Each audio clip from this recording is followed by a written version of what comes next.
हाँ, मैं अंजू सक्सेना, मैं टीचिंग में हूँ। मेरा बच्चा 21 ईयर्स ओल्ड है।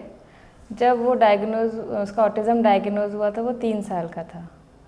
फिर हम उस टाइम में बहुत छोटी जगह पोस्टिंग थी, तो ऑटिज़म कुछ समझ ही नहीं आता था ये है क्या। तो हमने सोचा चलो भाई इसके लिए वाइड नॉलेज गेन करनी चाहिए। तो मैंने जयपुर ट्रांसफ़र लिया स्पेशली कि इस बच्चे के फ्यूचर के लिए क्या क्या थेरेपी चाहिए, क्या क्या चीज़ें चाहिए।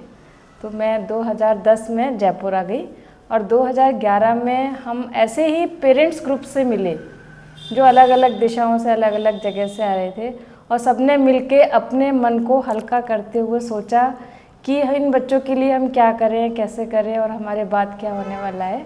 तो सारे पेरेंट्स ग्रुप ने मिलकर एक सोसाइटी बनाई, अप्रोच ऑटिज्म सोसाइटी। ये 2011 की बात है।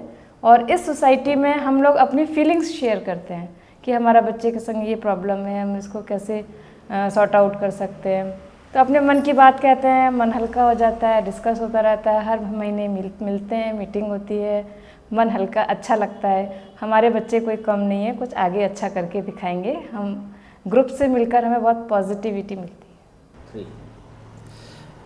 मेरा नाम प्रसून खरे है और मैं रेल विभाग में जो है deputy chief signal and telecom engineer के पद से अभी सितंबर 2025 में ही रिटायर हुआ हूँ। इसके पूर्व जब इन द ईयर 2007 जब मेरे छोटे बेटे प्रद्युमन खरे को ऑटिज्म डिक्लेयर हुआ था, उस समय काफ़ी कुछ अपने आप को हम असहज महसूस कर रहे थे। उस समय हुआ ये कि जो है मेरी वाइफ की पोस्टिंग बूंदी में थी and I was working in Ajmer for gauge conversion work of Ajmer Chittor.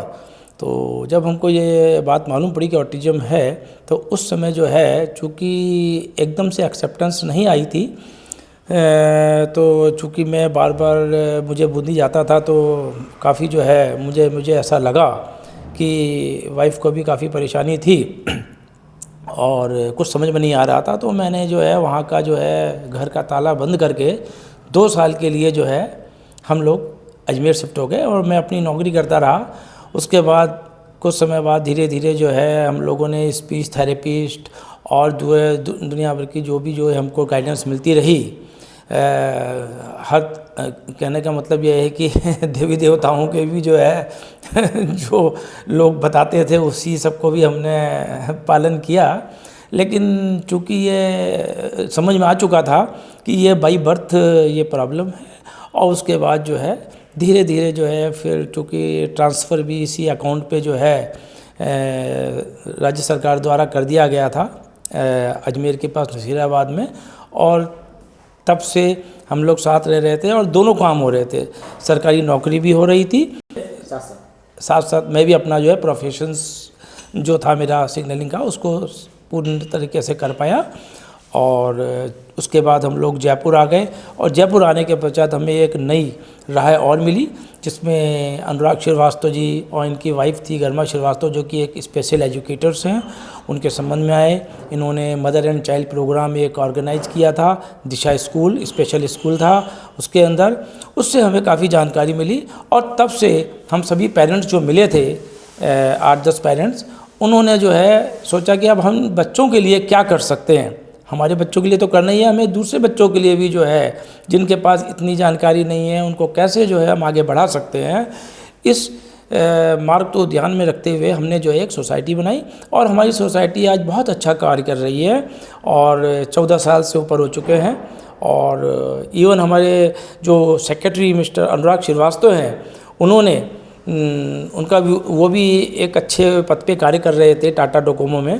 तो चूँकि बिना अनुराग श्रीवास्तव जी के हम लोग इस संस्था को इतना अच्छे से नहीं चला पाते थे, तो हम लोगों ने ये डिसाइड किया कि क्यों ना जो है अनुराग जी इसी प्रोफेशन हम जो कार्य कर रहे हैं इसी को आगे बढ़ाएं, अपना संपूर्ण समय इसमें दें। और अनुराग जी ने हमारी बात मानी और हम सभी पेरेंट्स ने उस समय जो है कुछ समय 2 साल पूरा सहयोग भी किया आर्थिक रूप से, ताकि इनका जो पारिवारिक जीवन है वो उसी तरह से उससे बेटर रूप से चलता रहे और साथ साथ हमारे बच्चों की भी जो है उस पर वर्क होता रहे।